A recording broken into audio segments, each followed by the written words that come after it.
Geoffrey Finch, joining us from Paris, France. Originator, operator, chief guide of Paris Wine Walks, which is both an actual series of walks through Paris and its hidden vineyards, which is also the name of your book, which is the reason why we are talking today. Geoffrey, I believe you're a Canadian, I am indeed. West natively. coast of Canada, Victoria, British Columbia. There you go. How did you end up in Paris? Ooh, long story. It wasn't an intended thing, but basically, my first year in France was spent in a vineyard. I sold wine in England for a while. I came back to France and became a barge captain. It was a series of misadventures that kept me here, and then one thing sort of led to the next. And I started my own business. Uh,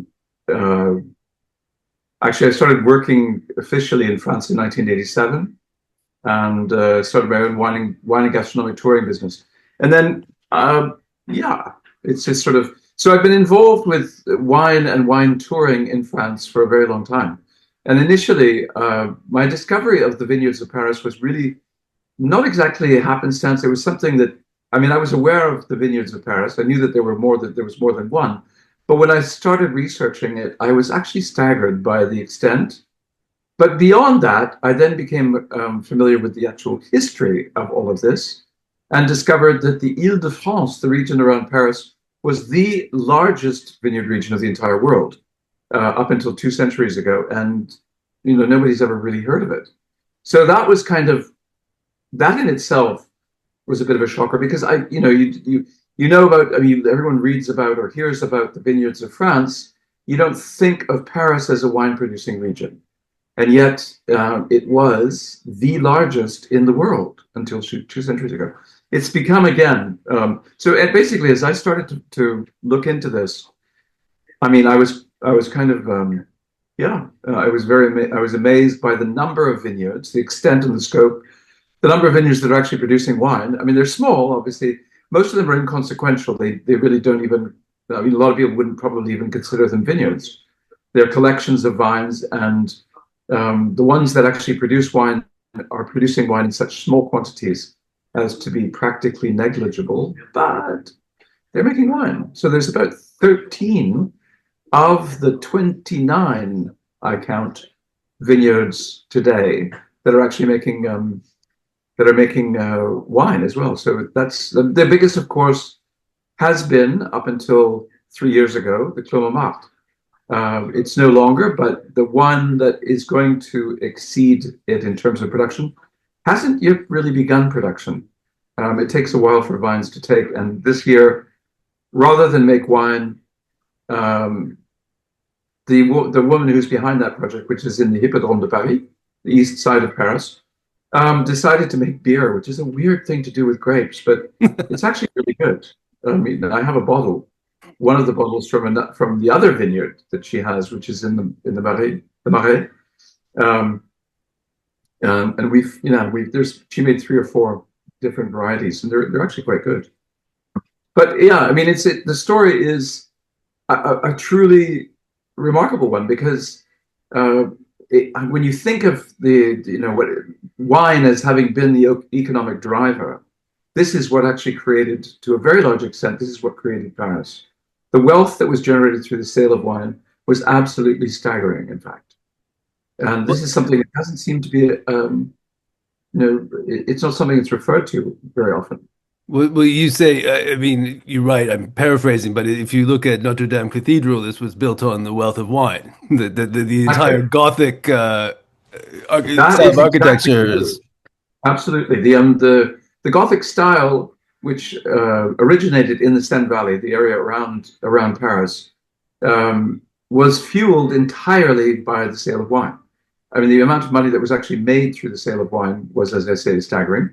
And the Gothic style was made possible because of this wealth. Because if you're the Catholic Church and you accrue great wealth, what are you going to do with it? Well, there's a lot of things you do with it actually, but one of those things was, in fact, to create, build to the glory of God, build higher, bigger churches, and then beautiful stained glass. It's yeah. So that's entirely due. I mean, the sale of wine basically made that possible because the Ile-de-France was the richest, the most extensive wine producing region in the world, and the Gothic style originates in the Seine Valley. All the great Gothic churches are very close to Paris, in and around Paris.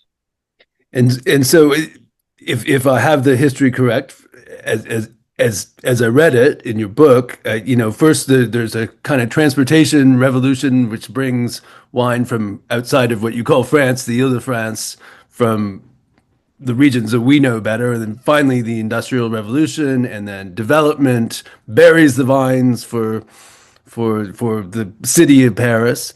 What's underneath the streets, just in terms of soil? I mean, as a wine student, you learn about the Paris Basin. I assume Right. this is the kind of It's soil basically types. it's limestone. It's a limestone Right. shelf.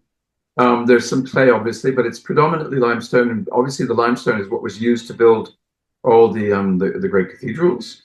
Limestone is a very soft stone. I mean, it's practically like clay when it's underground.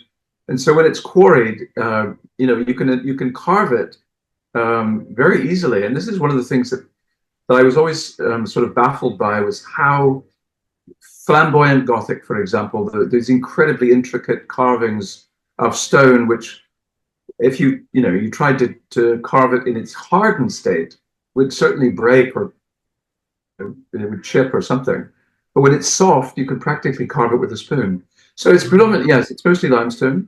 And it's still, I mean, as a wine producing region, it's not very different from, Champagne is very much like the Ile-de-France. And in fact, that whole large parts of Champagne used to belong to the Ile-de-France.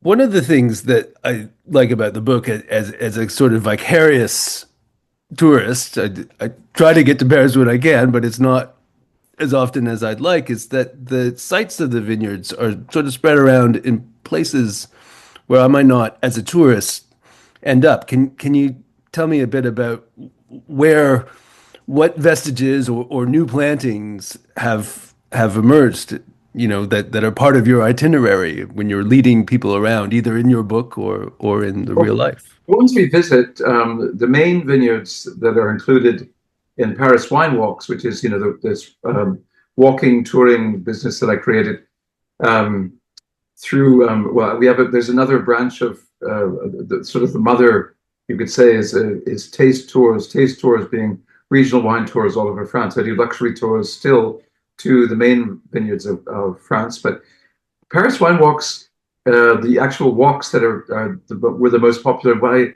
limited the walks to were those areas that actually also have sort of other interesting historic elements, which are also associated to wine. So starting in the fourth, the Marais, which was a surprise to me in the first place that there should have been a vineyard there, because the Marais means swamp. And unexpectedly, I mean, I couldn't have imagined there to be vines growing in a swampy area, but in fact there were. Charles V had vines, and then it was drained from the 8th, 9th centuries. So the Marais, then the Latin Quarter, which has two vineyards, one in the Jardin des Plantes and one in les Arêtes de Lutèce. The sixth, which is Saint-Germain-des-Prés, which is a very popular. It's basically in a sense, I consider Saint-Germain-des-Prés something like the soul of Paris. It's very much it's very very active cultural hub, and there's a lot of history there. And that's in fact where Saint-Germain-des-Prés, the church itself, is the oldest church in Paris, and was incredibly wealthy in terms of vineyards, even though the vines there are absolutely minuscule. And then there's, of course, the Clos Montmartre, which is among the most popular. And then we do a sort of a wine bar crawl in the neighborhood of Belleville, Belleville being a quartier populaire, meaning a sort of working class neighborhood that had vineyards right through to the 1950s. People were still maintaining their little, vegetable gardens and producing a certain amount of wine just in their backyards, growing vines. So it's actually a very interesting. Belleville is also, in many respects, it's very similar to Montmartre because they both had windmills. um, gypsum quarries, and and wine, of course.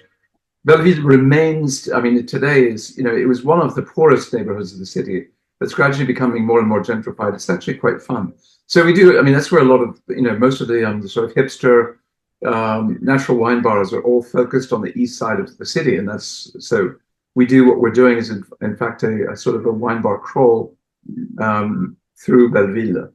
The other neighborhoods, which, we do not include, Bercy, Clos des Maurians, which have significant vineyards, but there's really not enough to, to sort of see around there that would make it sort of interesting for tourists, I think, or for anyone.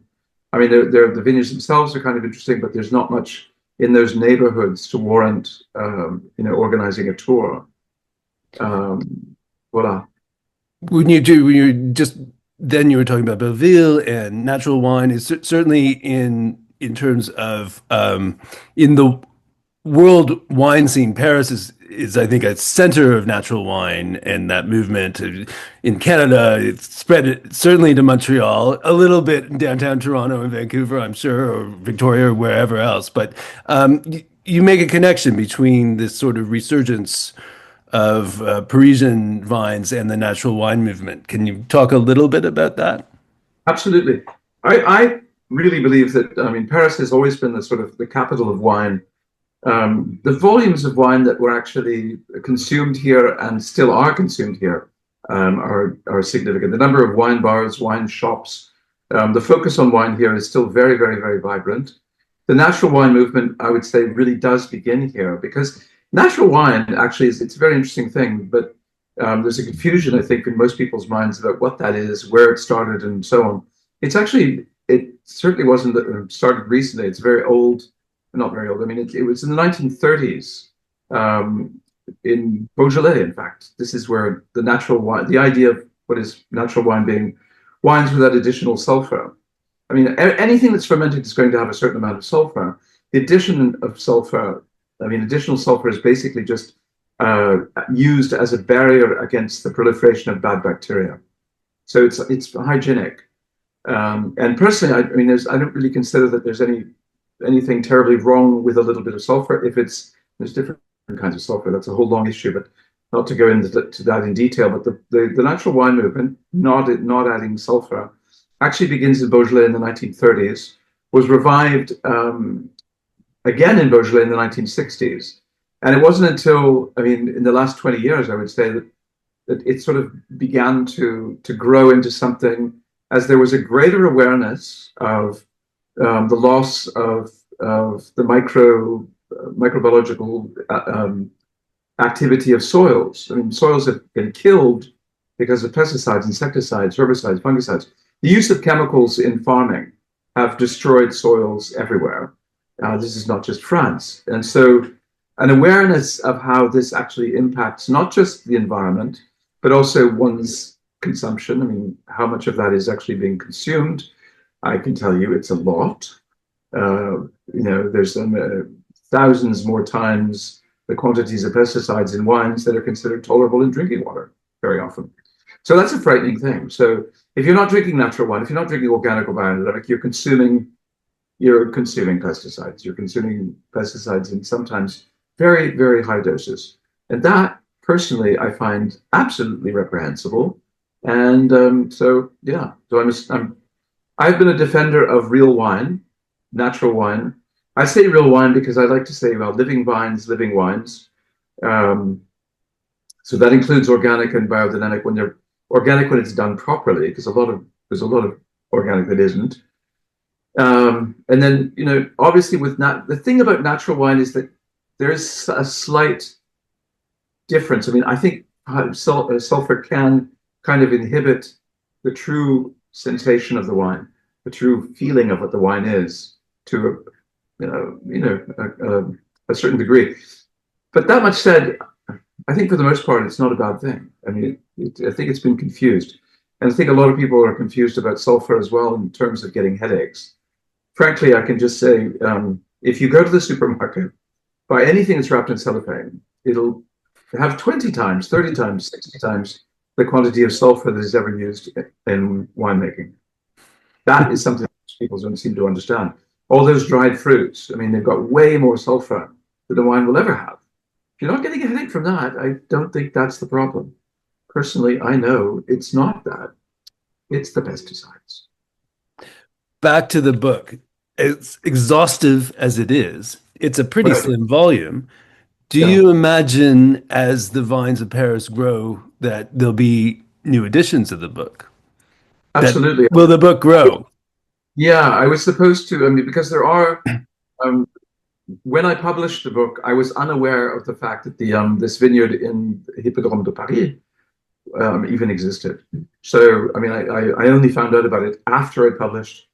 And I was originally this summer going to be working on a French edition, which I started, but I haven't gotten very far because, you know, things happen. There were, it's not always easy to find time to write. So, yes, the answer to that is there. I would like to produce a second edition, which will also bring the story up to date and also include the story of the Ile-de-France, which is a much greater story, but it'll be limited to just the commercial vineyards that are now being produced, that are now producing wine since 2020. The Ile-de-France has regained its status as a wine producing region because it lost its status. It basically went into decline and disappeared completely. There are two vineyards in Paris, the Clos Montmartre and most likely the Hippodrome de Paris, which will be commercial vineyards. The others are all outside of Paris. But there's going to be, yeah, very soon. I mean, it's already happened. There are already wines, about 30 vineyards now, I would say, that are producing wines commercially in the Ile-de-France. So we are also organizing tours to those. We had a tour of, we took, it was about 70 people for an event. Well, it was a dinner, it was a series of workshops to a vineyard that's very close to Paris in September. And I did another one in November, just outside, I mean, also in the Ile-de-France. So we've started doing, tourism to the other vineyards. So yes, book in French and in English. There'll be a French version and an updated English. That's the plan. Fantastic. Le Guide Finch. I look forward to it. Geoffrey Finch, Thank thank you. you so much. Anyone who is planning a trip to Paris, even if they're just dreaming of a trip to Paris, I highly recommend your Substack, Paris Wine Walks. I've yet to go on a wine walk. I will, I promise, next time. And I love the book. The book is so much fun to take to bed and dream of walking the streets of Paris and discovering these fantastic pockets of vines that you have. It's So a thank different you. perspective. It's really a very original way of seeing the city because it changes how one thinks about it. You know, I think that's one of the things that was key for me. But yes, you're very welcome, and I look forward to it, and I thank you very much for the interview. À la prochaine. Okay.